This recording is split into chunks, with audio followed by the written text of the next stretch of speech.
आप किसी के भी बेडरूम में घुसेंगे तो थप्पड़, मुक्के, घूंसे एक बड़ी छोटी चीज है, इससे भी आगे जाना चाहिए था उनको। बहुत से लोग ये भी कहते हैं कि आप पैसे लेके प्रोग्राम ऑन एयर करते हैं, या अगर कोई पैसे ना दे तो फिर उसका कारोबार भी तबाह कर देते हैं। कितने पैसे लेते हैं आप एक प्रोग्राम करने के? लोग कहते हैं कि ब्लैक कपड़ों में ये ब्लैक मेलर है। कितनी ब्लैकमेलिंग की है आज तक? यार खुदा का खौफ करो तो मतलब मैं लानत ही भेज सकता हूँ। अस्सलाम वालेकुम नाज़रीन, आपका मेज़बान यासिर शामी आपकी खिदमत में हाजिर है और आप देख रहे हैं डेली पाकिस्तान। सैयद इकरारुल हसन साहब सहाफ़ती माइक उठाते हैं और किसी भी सरकारी अफसर के बेडरूम तक चले जाते हैं। पिछले दिनों आपने देखा जिस तरीके से इन पर बहीमाना तशद्दुद हुआ। SHO साहब ने इनको थप्पड़, मुक्के, घूंसे रसीद किए जो कि इंतहाई काबिल मज़म्मत हैं। लेकिन ये इनसे पूछते हैं कि क्या आपको ये राइट देता है कि आप किसी के भी बेडरूम में घुस जाएं और वो फिर आपको थप्पड़ रसीद करे? आपको थप्पड़ पड़े क्यों? अच्छा, ये पहली बार नहीं पड़े, 8 साल से पढ़ रहे हैं। धक्के, मुक्के, धमकियाँ, गालियाँ, गोलियाँ हमने सब फेस किया। इस केस में तो मुझे लगता है कि जब आप लाजवाब हो जाते हैं, यानी आपकी वीडियो अगर आपके सामने रख दी जाए कि भाई आप पैसे ले रहे थे, उसके बाद ये आखिरी हरबा होता है किसी भी इंसान के। देखिए, दोनों सूरतों में जब आपके पास कोई दलील ना रहे, जब आपके पास कोई जवाब ना रहे, तो या आप गाली पर उतर आते हैं या आप तशद्दुद पर उतर आते हैं। तो ज़ाहिर अल्टीमेटली जब उनके पास कोई जवाब नहीं था हमारे किसी भी सवाल का, उन्होंने मुक्के शुक्के मारना शुरू कर दिए। सोशल मीडिया पर बहुत से लोग कह रहे हैं कि आप किसी के भी बेडरूम में घुसेंगे तो थप्पड़, मुक्के, घूंसे एक बड़ी छोटी चीज है, इससे भी आगे जाना चाहिए था उनको। तो इसमें क्या सच्चाई है? अच्छा, ये उनका बेडरूम नहीं था, पहली बात तो ये, यानी थाने के अंदर उनका कमरा था और थाने के अंदर 24 घंटे किसी भी शहरी का जाना उसका राइट है। उस थाने का एक एक मुलाजिम जो है उसकी तनख्वाह आपके और मेरे टैक्स के पैसों से जाती है। मैं हमेशा ही कहता हूँ कि हम साबुन की टिकिया से लेके चाय की पत्ती तक जो भी चीज खरीदते हैं, कोई माड़े से माड़ा आदमी भी उस पर टैक्स देता है और उसी टैक्स से लोग तनख्वाह पाते हैं। तो थाना मेरी प्रॉपर्टी, थाना आपकी प्रॉपर्टी है। ये लोग हमारे लिए काम करते हैं, हम इनके गुलाम नहीं है। जिस तरह से चाहे हमें ट्रीट करें, जिस नाके पे चाहे हमें जलील कर दें, जिस किसी को चाहे उठा के ले आए, जिस किसी गलत काम की चाहे रिश्वत लेके इजाजत देना शुरू कर दें। पहली बात वजाहत ये कर दूं कि वो बेडरूम नहीं था, कोई जाती बेडरूम नहीं था SHO साहब का। उन्होंने एक जो साइड रूम होता है SHO का, उसको बड़ा जर्क वर्क बना रखा था अपने करप्शन के पैसों से। उसमें AC भी बड़ा शानदार लगा हुआ था, उसके वो वॉलपेपर होते हैं खास किस्म के, वो भी बड़े बेहतरीन। करप्शन कर क्या रहे थे?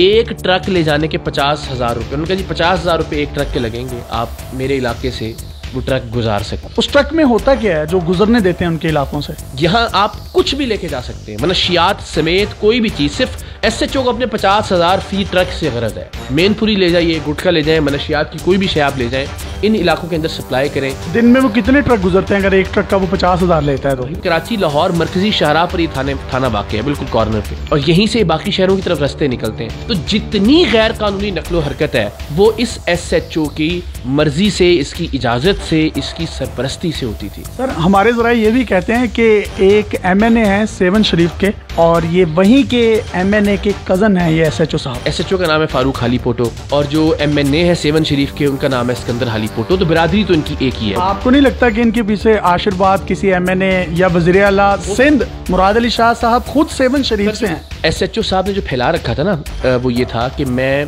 डायरेक्टली वज़ीर आला साहब का अपॉइंटेड SHO, ये उन्होंने तासुर फैला रखा। मुराद अली शाह साहब का सिकंदर अली पोटो जो है वो मेरा कज़न है और मुराद अली शाह साहब ने डायरेक्टली मुझे अपॉइंट किया है। और वो इसीलिए इतना तगड़ा भी खुद को दिखाता था कि जनाब मैं एक मजबूत, और अल्टीमेटली उसने जो मारपीट है वो अपनी ताकत और इख्तियार के नशे में ही हमसे की। आज तक आपने बेशुमार प्रोग्राम्स किए हैं, 8 साल हो गए आपको सरेआम करते हुए, बेशुमार पुलिस अफसरान को आपने बेनकाब किया, वीडियोस प्रूफ दिए। क्या कोई उनमें से एक अफसर, एक SHO भी ऐसा है जो इंसाफ के कटहरे में आया और नौकरी से उसको बर्खास्त किया गया हो? माड़ा नीचे वाला कोई हेड कांस्टेबल टाइप किसी को बली का बकरा बनाया गया हो तो हो, लेकिन SHO या इस सतह का कोई अफसर आज तक 8 साल में रंगे हाथों पकड़े जाने के बावजूद। हमने इन लोगों से गैर कानूनी असलहा तक खरीदा है शामी साहब अपने प्रोग्राम्स में। हमने इनसे जाके इनके इलाकों में फहाशी के अड्डे और शराब खाने खोलने की भी डीलें की हुई हैं। और SHO कहते थे मेरा बंदा खुद जाके आपको जगह दिलवाएगा किराए की बेहतरीन, और हमारी मोबाइल वहाँ खड़ी रहा करेगी आपकी हिफाजत के लिए, आप बेफिक्र होकर चलाया करें मुआशरे। पुलिस का काम तो जानो माल की हिफाजत करना है। अगर यही फहाशी के अड्डों को, यही अगर इस तरह के बुरे कामों की सरपरस्ती करेंगे तो फिर आप भी अपना प्रोग्राम बंद कर दें।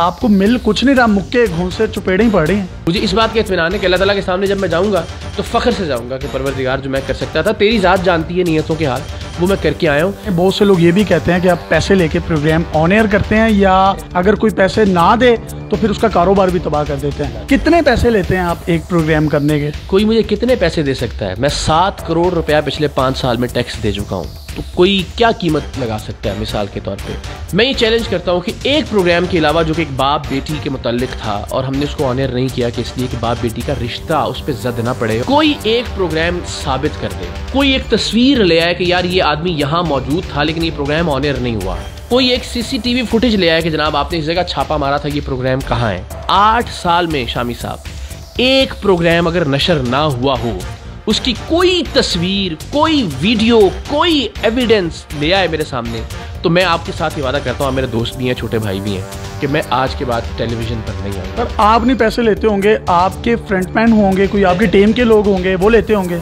हाँ ये बात ठीक है। मेरी टीम ने मुझे बहुत बार मायूस किया।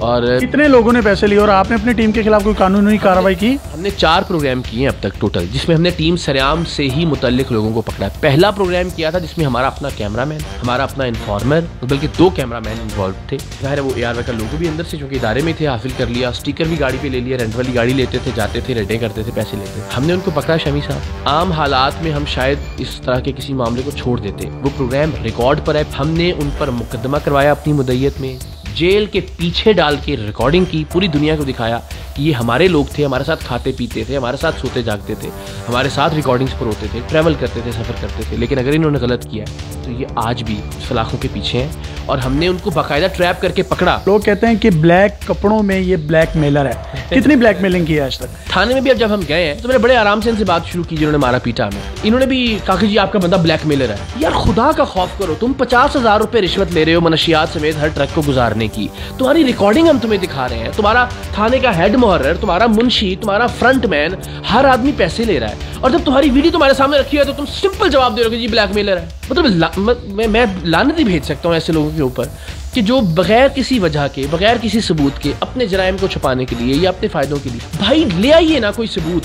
जब इकरारुल हसन ने 8 साल से किसी एक शख्स पर दावे और चैलेंज के साथ एक जुमला भी इल्जाम का बगैर सबूत के नहीं लगाया, कभी मैंने, मुझे पक्का पता हो कि यार ये आदमी रिश्वत ले रहा था और इसका अफसर इसके अंदर मुलव्वस है, खुदा की कसम मैंने कभी अफसर को करप्ट और रिश्वत लेने वाला नहीं कहा, क्योंकि मेरे पास उसकी पैसे लेने की रिकॉर्डिंग मौजूद नहीं है। तो यार ये हक किसी को किस तरह पहुंचता है कि आप जिसका मुंह उठाए, जो दिल चाहे आप कह दीजिए और एविडेंस ना हो। एविडेंस हो, मैं आपको सारी जिंदगी टेलीविजन पे नजर नहीं आऊंगा, बतौर तजियाकार भी कभी टीवी के ऊपर नहीं आऊंगा। मैं इतना बड़ा चैलेंज कर रहा हूँ। फांसी की सजा देना चाहिए कौम, में उसके लिए दार पर लटकने के लिए तैयार हूँ।